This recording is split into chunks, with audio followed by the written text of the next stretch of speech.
नमस्कार, मैं हर्षित तिवारी। अभय न्यूज के साथ जून सोमवार शाम के बुलेटिन में आप सभी का स्वागत है। आइए देखते हैं दिन भर की कुछ ताजा खबरें। इस बुलेटिन के प्रायोजक हैं आर के निवास बाय आर के डेवलपर्स। शानदार घर खरीदें अब अपने बजट में। अनलॉक के दूसरे चरण में अब किसान बगैर किसी एसएमएस के सीधे कृषि उपज मंडी में उपज बेच सकेंगे। उन्हें एसएमएस की जरूरत नहीं होगी। अब सभी दुकानें लेफ्ट राइट पैटर्न से सुबह 6 से शाम 7 बजे तक खुलेंगी। नए कोविड पॉजिटिव अब होम आइसोलेशन में नहीं रहेंगे। उन्हें कोविड केयर सेंटर में आइसोलेट किया जाएगा। जिला क्राइसिस मैनेजमेंट ग्रुप ने सोमवार को अनलॉक के दूसरे चरण के लिए मीटिंग की। कैबिनेट मंत्री मोहन यादव की अध्यक्षता में हुई मीटिंग में कलेक्टर आशीष सिंह ने कोरोना संक्रमण की मौजूदा स्थिति की जानकारी दी। इसके मुताबिक उज्जैन जिले में पॉजिटिविटी रेट 0.5% हो गई है। केवल 40 ग्राम पंचायतों में ही संक्रमण है। जिले में वर्तमान में केवल 148 एक्टिव केस हैं। ग्रुप ने वैक्सीनेशन पर पूरा फोकस करने का कहा।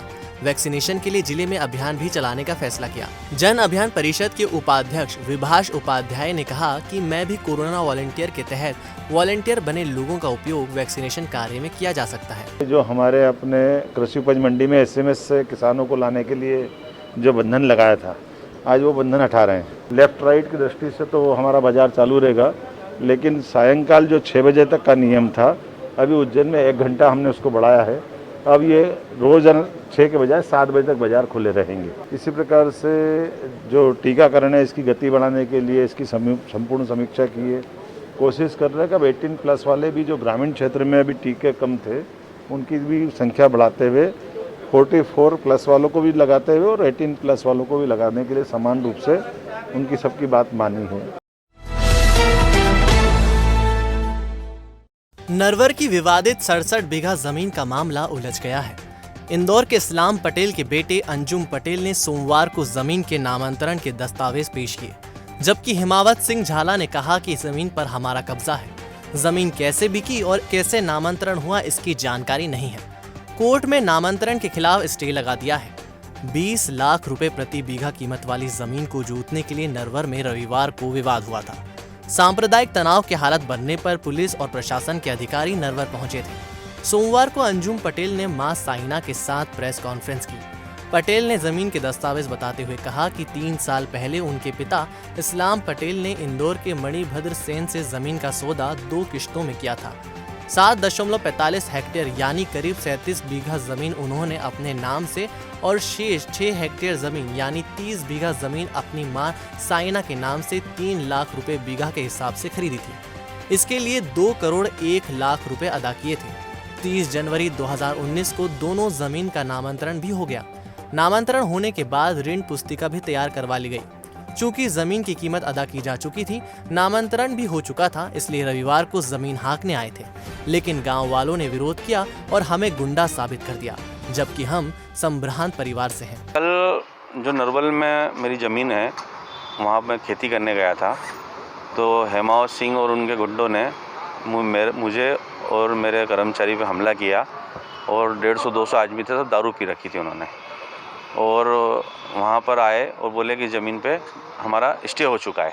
तो मैंने साहब स्टे आप कापी दिखा दें। मैंने पुलिस को फ़ोन लगाया, पुलिस आई मौके पे। मैं साहब मैं अकेला, वो 150 आदमी, और वो बता रहे हैं कि आपके माध्यम से कल मेरे को पता लगा, उन्होंने जो मीडिया को बताया कि वहाँ 150-200 गाड़ियाँ थी। साहब कुछ अगर होता है कि मेरा एक्सीडेंट भी हो जाएगा तो 50 आदमी आसपास खड़े हो जाएंगे, क्या हो गया देखने के लिए। साहब वो मेरे कोई व्यक्ति नहीं थे, वो खुद के उनके हथियार वाले व्यक्ति थे।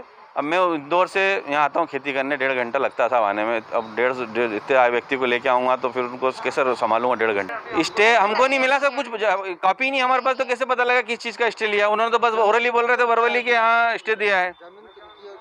ज़मीन मेरे पिताजी के नाम से है, इस्लाम पटेल, और मेरी मम्मी का नाम साइना पटेल है। और उन्होंने कल मेरे पिताजी को भी कहा कि ये गुंडा है, तो मैं उनके ऊपर मानहानि का दावा लगाने जा रहा हूँ। ये ज़मीन साहब मैंने 2018 में खरीदी थी, 19 में खरीदी थी, और ये 69 बीघा ज़मीन है। और मैंने विधिवत, मेरे पास सारे कागज है, रजिस्ट्री है, नामांतरण है, स्टाम्प ड्यूटी भरा हुआ है। मैंने प्रशासन 48 लाख का स्टाम्प ड्यूटी भरा है। इधर जमीन को लेकर राव हिमावत सिंह झाला ने मां कनकबली के साथ मीडिया के सामने अपना पक्ष रखा। झाला ने कहा कि 6 जून को उनकी जमीन पर संगठित होकर अपराधियों ने कब्जे का प्रयास किया। 67 बीघा कृषि भूमि उनकी है और 35 पीढ़ियों से हमारा परिवार इस पर खेती करता आ रहा है।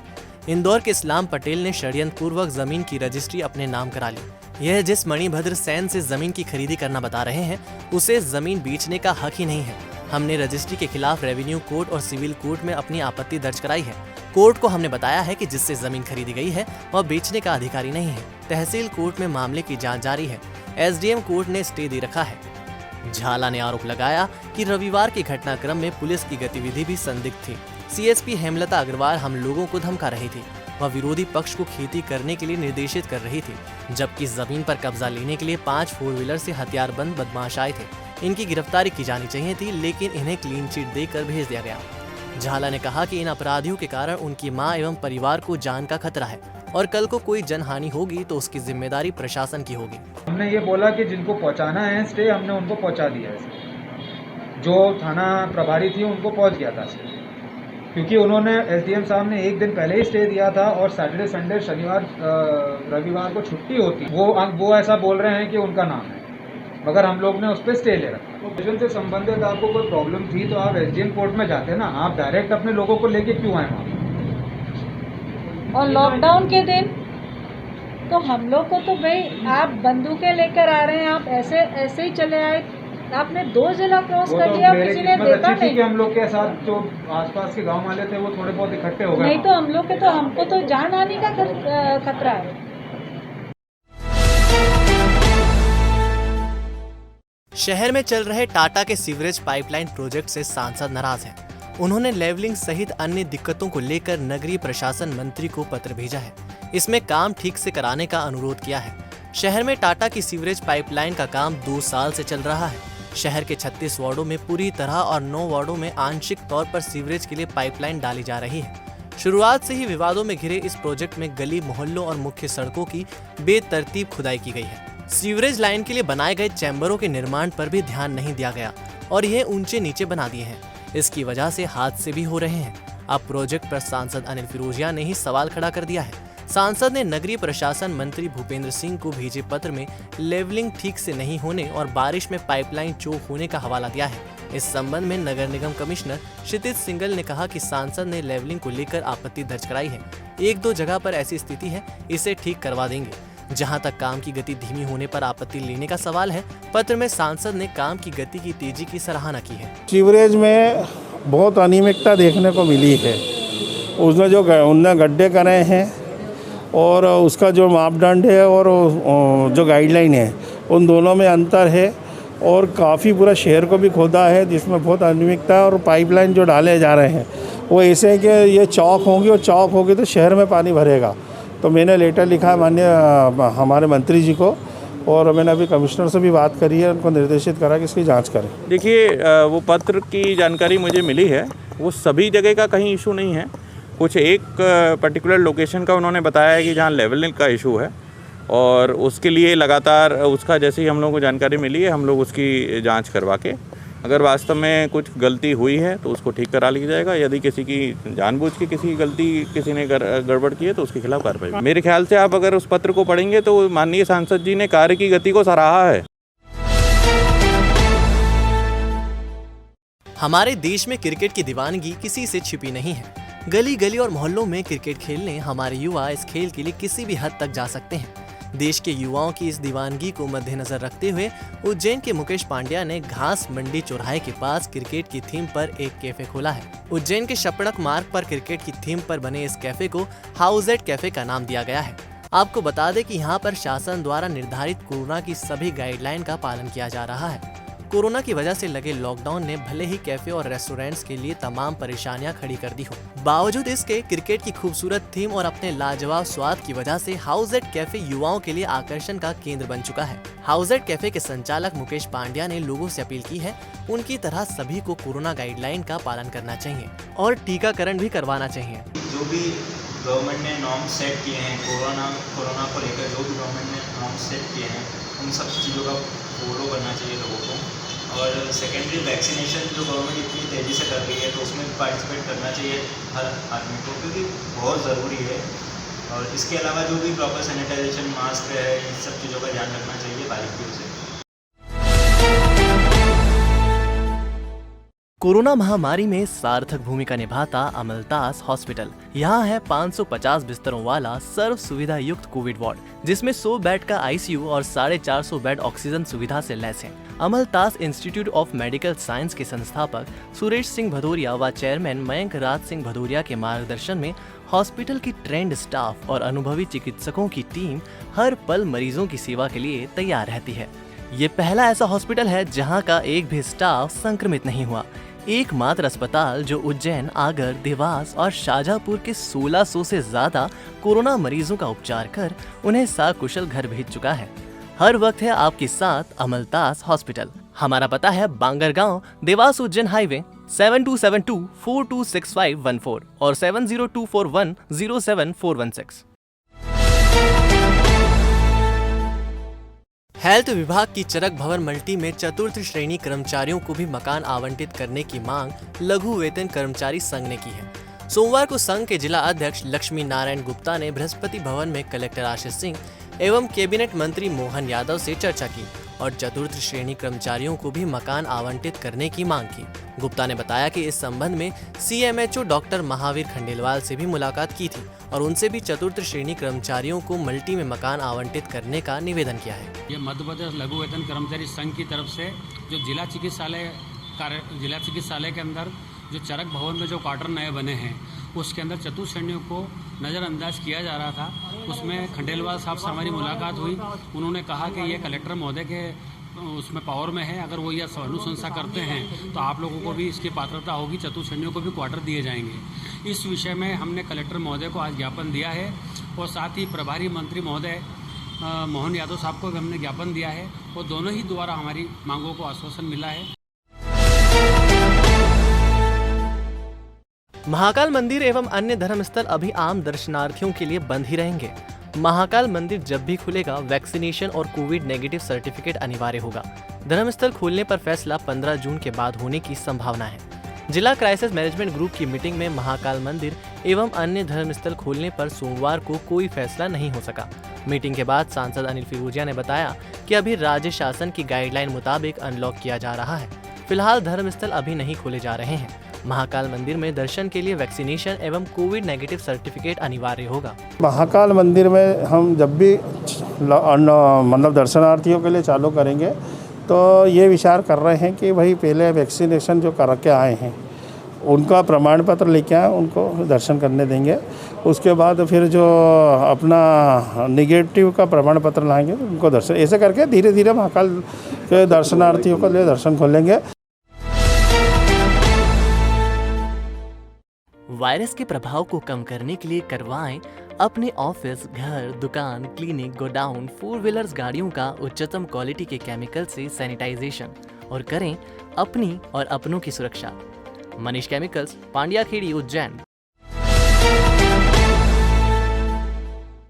विक्रम विश्वविद्यालय ने विद्यार्थियों को प्रोफेशनल बनाने के लिए नए सत्र से बेसिक के साथ कई नए प्रोफेशनल कोर्स शुरू किए हैं।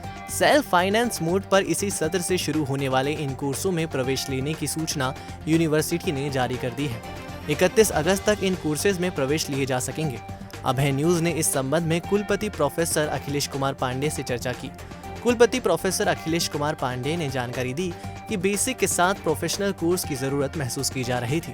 इसके चलते ये रोजगार परक कोर्स शुरू किए जा रहे हैं। इनमें BSc honours, MSc honours, physical education, BSc agriculture, MSc agriculture, food security course, police science, pharmacy में डिप्लोमा के साथ D pharm, M pharm, engineering में पीजी जैसे कोर्स शुरू हो रहे हैं। जर्नलिज्म के कोर्स को भी स्पेसिफाई किया जा रहा है। अब साइंस स्पोर्ट्स के लिए भी स्पेशल कोर्स होगा। समय के अनुसार जो उपयोगी कोर्स हैं उस पर ज़्यादा कंसंट्रेट करें। उसी को ध्यान में रखते हुए विक्रम विश्वविद्यालय ने 46 डिग्री और पोस्ट ग्रेजुएट कोर्स शुरू किए हैं। उसी के साथ में 150 के करीब जो है वो डिप्लोमा और सर्टिफिकेट शुरू कर रहे हैं। मुख्य रूप से जो आज आप देखें तो कोरोना काल में फोरेंसिक साइंस का बहुत बड़ा जो फोरेंसिक साइंस की तकनीकी है वो कई तरीके से, चाहे वायरस के डिटेक्शन में या उपयोग में जो उसके बच्चे हैं जा सकते हैं। और दूसरा फोरेंसिक साइंस आज की डेट में फोरेंसिक साइंस जो है बहुत महत्वपूर्ण है।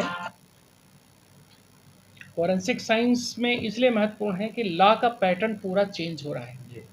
अभी आप ये देखें कि क्राइम का पैटर्न चेंज हो रहा है, तो फोरेंसिक साइंस की जो तकनीकी है और उसके जो एविडेंस हैं वो आज सुप्रीम कोर्ट भी उसको मान रहा है साक्ष्य के रूप में, लेकिन एक्सपर्ट उसके जो एक्सपर्ट नहीं मिल रहे हैं, जो वर्कर्स हैं वो नहीं मिल रहे हैं। इसलिए विश्वविद्यालय ने बीएससी ऑनर्स और एमएससी फोरेंसिक साइंस शुरू किया है।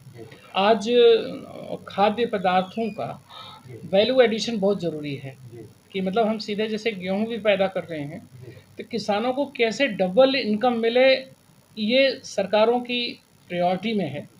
तो उसके लिए फूड टेक्नोलॉजी का बीएससी ऑनर्स और एमएससी फूड टेक्नोलॉजी हम शुरू कर रहे हैं। वो बच्चे जो है सीधे सीधे फूड वैल्यू एडिशन और फूड फ्रक्टिफिकेशन, मतलब जैसे हम गेहूं भी पैदा कर रहे हैं तो गेहूं के हर पार्ट को, जैसे भूसा है, उसका दूसरा चीज़ है, वो सारी चीज़ों का उपयोग में वो उसमें पढ़ाया जाएगा और उसको उपयोग में कर सकते हैं।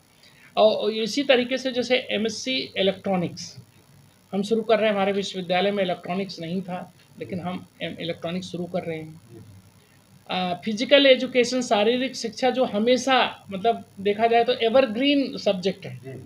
शारीरिक शिक्षा यहाँ नहीं थी, तो हम शारीरिक शिक्षा का एक कोर्स जो रेगुलेटरी बॉडी से परमिशन नहीं लेना पड़ता, बीपीएस बोलते हैं उसको, वो शुरू करने जा रहे हैं। इसी तरीके से यहाँ बीएड एमएड नहीं था एजुकेशन में, तो हमने अभी बीएड एमएड का अल्टरनेट भी होता है जिसमें ये ज़रूरी नहीं है रेगुलेटरी बॉडी का, उसको शुरू कर दे रहे हैं। इसी तरीके से कंप्यूटर में हमारे पास एमसीए तो था, बीसीए हम अलग अलग जो जैसे डाटा एंट्री है, एमएससी है, बहुत सारे सब्जेक्ट्स हैं, उसको हम लोग शुरू करने जा रहे हैं। कम से कम 6 कंप्यूटर साइंस में 6 कोर्स हम शुरू करने जा रहे हैं। इसे मिला करके कम से कम 46 जो है पीजी और यूजी कोर्स और कम से कम 150 सर्टिफिकेट कोर्स हम लोग शुरू करने जा रहे हैं। कोर्स के लिए जरूरी इंफ्रा की बात आई तो कुलपति ने बताया कि अभी मौजूदा संसाधनों के साथ ही नए कोर्स शुरू किए जा रहे हैं। फैकल्टी की व्यवस्था भी मौजूदा लोगों के साथ ही की जा रही है। जरूरत पड़ने पर गेस्ट फैकल्टी भी बुलाई जाएगी, साथ ही विषय के एक्सपर्ट भी रहेंगे। देखिए, अभी हमारे जो एग्जिस्टिंग डिपार्टमेंट है, हमने कोशिश ये किया है कि हमारे पास जो डिपार्टमेंट अवेलेबल है उसी से संबंधित कोर्स हम चलाएंगे। जैसे उदाहरण के तौर पे फॉरेंसिक साइंस है, तो हमारे पास केमिस्ट्री है, फिजिक्स है, बॉटनी है, जूलॉजी है, स्टैटिस्टिक्स है, इसको मिला करके हम कोर्स शुरू कर देंगे। तो अभी हम उन्हीं की मदद से उनके रिसोर्सेज को लेकर शुरू करेंगे और धीरे धीरे हम ये देखेंगे कि जो कोर्स का रिस्पांस अच्छा रहेगा उसको हम आगे बढ़ाते चले जाएंगे। तो अभी कुछ इनकी मदद लेंगे और कुछ हम गेस्ट फैकल्टी सेल्फ फाइनेंस का कोर्स रहेंगे।